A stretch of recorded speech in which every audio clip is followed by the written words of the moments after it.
Deep in the remote Appalachian hills lies Black Hollow, a village swallowed by time and silence. Weathered cabins sag beneath twisted trees, their windows dark and lifeless, like hollow eyes watching the slow decay of everything around them. The dirt roads wind aimlessly through thick woods, disappearing into shadows that never seem to shift, never seem to breathe.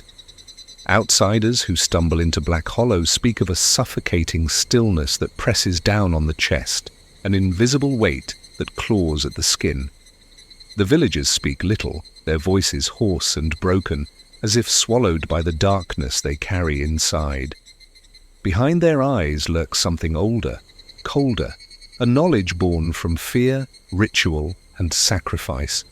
For generations they have upheld a secret no outsider is meant to learn, a ritual so ancient and dark that even speaking its name is forbidden. Those who question vanish without trace, erased by the same shadow that has gripped the village for centuries. Raka Boone returned to Black Hollow after years in the city, drawn back by a restlessness he could neither explain nor escape. He arrived as a skeptic, a man grounded in reason, but the village was a place where logic came to die. Night after night, his sleep was invaded by flickering images, masked figures moving in trance beneath the blood moon, their chanting low and guttural like the rustling of dead leaves. At times, he heard whispers in the wind, voices slipping through cracks in the walls, speaking in a language twisted and unknowable. The shadows lengthened in his peripheral vision, always just out of sight, waiting. With every passing day, Black Hollow's dark pulse grew louder in his veins, dragging him closer to the abyss. One cold night, the haunting melody of chanting lured Raka into the forest's depths. The voices were low, primal and unnerving, calling out like a summoning from the earth itself. Concealed beneath gnarled branches he saw them, villagers in grotesque animal masks swaying slowly in a circle around a towering bonfire. Their faces were hidden, but their movements were mechanical, as if puppets bound to some unseen will. In the fire's heart, a wooden altar stood twisted with bones and carved symbols that seemed to writhe under the flickering light. Then one of them turned, eyes catching Raka's in the darkness, empty, cold, and hungry. Frozen by a terror deeper than fear, Raka knew the ritual was watching him back. Mourning brought no relief. Black Hollow returned to its quiet facade, but Raka felt the village had shifted, fractured. Friends avoided him, their glances shadowed by fear and unspoken warnings. Rumors whispered of the Watcher, a soul cursed by forbidden knowledge. When he sought Granny May, the village's oldest, her voice was barely a breath as she told of the ancient pact, a sacrifice given yearly to an entity older than the trees, older than the night itself. Those claimed by the ritual never came back, their fates sealed in shadows. She urged him to leave before he too was swallowed whole. But the pull was merciless. Raka's curiosity had become a chain tightening with every secret uncovered. The forest around Black Hollow was thick with decay and silence, but beneath the surface it throbbed with hidden life. Roots twisted like veins through the earth, and the wind carried scents of rot and old blood. Some villagers believed the woods were alive, watching, hungry for souls tethered to the ritual. Raka began to feel that hunger himself, a gnawing at the edges of his mind that no sleep could soothe. At night, strange symbols appeared carved into tree bark near his cabin, sharp, angular runes glowing faintly under the moonlight. The village elders never spoke of these markings openly, but the fear in their eyes spoke volumes. Black Hollow's shadows were not just absence of light, they were presence, a dark force that moved unseen, waiting to reclaim what was owed. Raka's own reflection started to warp in mirrors and windows, fleeting glimpses of something not quite human staring back. The villager's avoidance deepened into open hostility, and whispers followed him like ghosts in the wind. Doors creaked without wind, footsteps echoed behind him on empty paths, and at times the forest seemed to breathe, an agonizing, slow exhale of despair. Every instinct screamed to flee, but the ritual's pull was stronger than reason.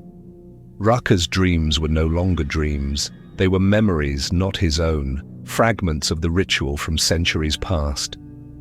He saw faces twisted in agony, heard screams swallowed by the trees, felt cold hands dragging him beneath the earth. In the village square, an old well stood cracked and forgotten, rumored to be the site where the first sacrifice was offered long ago.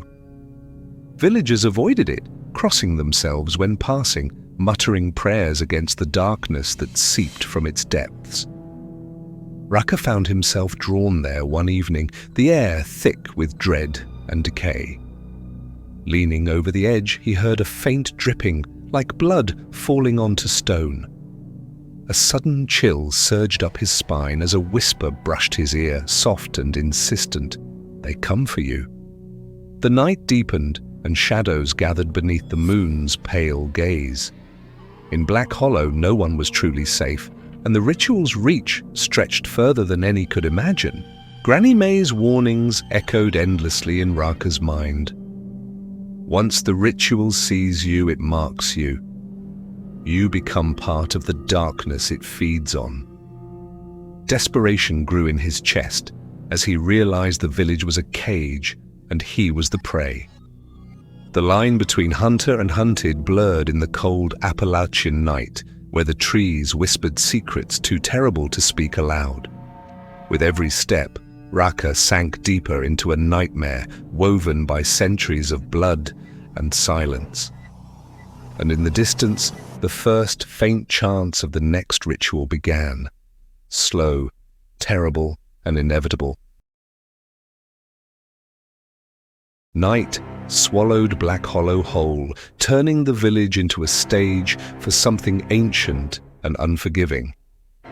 The cold pressed heavy against Raka's skin, and the air tasted like iron and ash.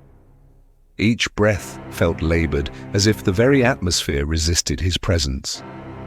The villagers moved like ghosts in the moonlight, their faces masked, their eyes empty, pools reflecting a darkness far older than any man.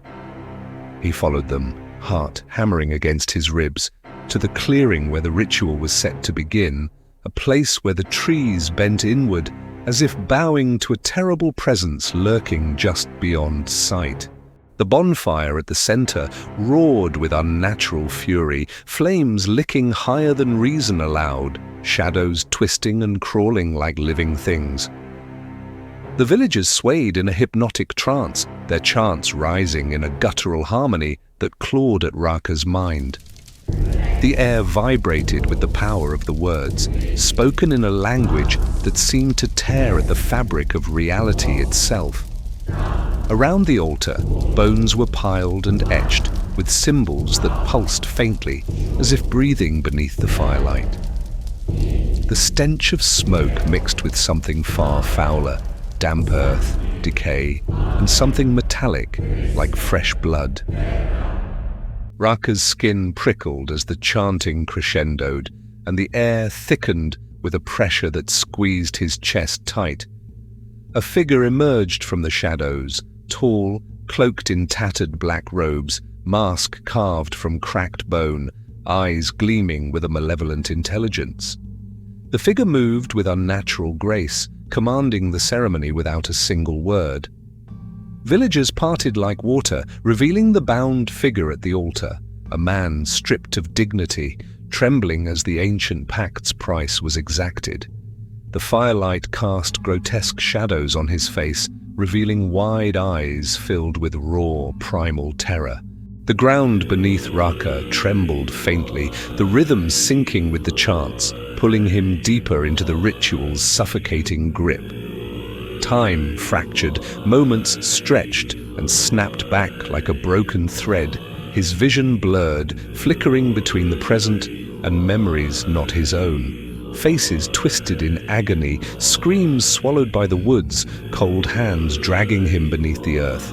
He tried to turn away, but invisible chains anchored him to the clearing. The ritual watched, sensed his fear, and savored it like a feast. As the ceremony reached its fevered pitch, the figure raised a jagged dagger, its blade glinting with a darkness that seemed to absorb light. The sacrifice's cries pierced the night, raw and desperate, swallowed instantly by the ritual's unholy hymn. The fire roared higher, casting a hellish glow on the villagers' masks, their empty eyes reflecting the altar's horrors. A sudden cold wind extinguished the flames, plunging the clearing into an abyssal black. Silence fell, thick and suffocating, broken only by a faint heartbeat pulsing from the altar itself. In that void, Raka felt himself pulled forward, a force dragging him across the boundary between worlds. Whispers clawed at his mind, promises, threats, an ancient hunger. The air vibrated with unseen eyes watching, waiting to claim his soul. When the fire reignited, the sacrifice was gone, vanished without a trace. The villagers scattered like shadows retreating before dawn, their chants fading into a distant echo. But the forest remained alive, trembling with the lingering power of the ritual. Raka stumbled back to the village, his breath ragged, mind shattered by the night's horrors. Strange symbols had been carved into his skin overnight, glowing faintly beneath his clothes, a mark of the ritual's claim. His reflection showed eyes no longer fully his own, mirrors to a darkness that grew inside him with every passing hour. The villagers avoided him now, their fear palpable, their whispers thick with dread. He had become part of the pact, tethered to a fate worse than death. Haunted by visions and voices only he could hear, Raka was consumed by the ritual's insidious grip. The forest called to him, its hunger echoing in his bones, dragging him toward the next sacrifice. Shadows twisted into faces, twisted, broken, pleading for salvation that would never come. The village was alive with a malevolent will, a pulse beating in the soil, in the air, in the dark corners of every soul. There was no escape, no sanctuary from the ancient curse that bound Black Hollow. Every night, the chanting returned in his dreams, low, terrible, unending. The altar loomed in his mind, a dark monolith carved from nightmares. The sacrifice's screams echoed endlessly, a grim lullaby that would not cease. Raka knew the ritual would claim him in time, as it had claimed countless others before. The village's dark heart beat steadily, waiting for the next soul to be swallowed. And in the deepest shadows, the figure in the bone mask watched, patient and eternal. Raka's days grew hollow, shadows creeping into his every step. The villagers' avoidance turned to outright hostility, their eyes cold and accusing, as if he had become a living curse. His body was a battleground. Symbols burned beneath his skin pulsed with an unnatural heat, a constant reminder that the ritual's mark was irreversible. Sleep became a fragile barrier, always shattered by night terrors of writhing darkness and the bone-masked figure looming just beyond reach. Each nightmare blurred the line between reality and madness until he no longer knew if waking was salvation or a deeper descent. The village itself seemed to twist around him. Trees whispered secrets in a language he almost understood, words soaked in sorrow and hunger.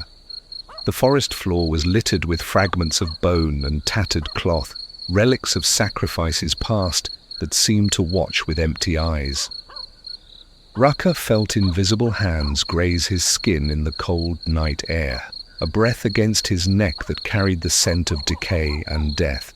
His reflection warped in every mirror, a distorted visage haunted by something alien beneath the surface. Black Hollow was no longer a place. It was a prison, and he was the inmate bound by the ancient pact. In desperation, Raka sought Granny May once more, hoping for answers or salvation, but her eyes were sunken pits of fear and sorrow, and her voice trembled as she spoke of the ritual's true cost. The entity they worshipped was not of this world, a hunger older than time itself, fed by blood and souls. The sacrifice was never truly gone. It was claimed, transformed into something darker, a part of the forest's endless hunger. Granny May's final warning was a whisper. You carry its mark. Soon you will walk with it in the shadows.